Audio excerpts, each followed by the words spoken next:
how to use HelloFresh Calorie Smart Recipes. Hey everyone, welcome back to the channel. So, are you looking to eat healthier with fewer calories?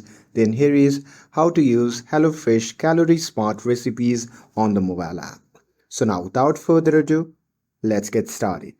So first thing first, open the HelloFresh app on your phone and make sure that you're logged in to your account.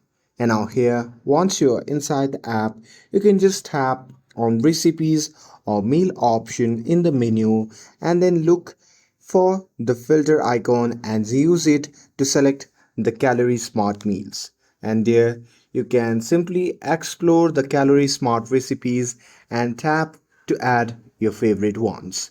And there you can simply save your choices to your weekly menu, and that's it. That's how you can find and enjoy HelloFresh Calorie Smart Meals. With this, if you found this video helpful, then don't forget to like, share, and subscribe to get updated for more videos. Thanks for watching, and I'll see you in the next video.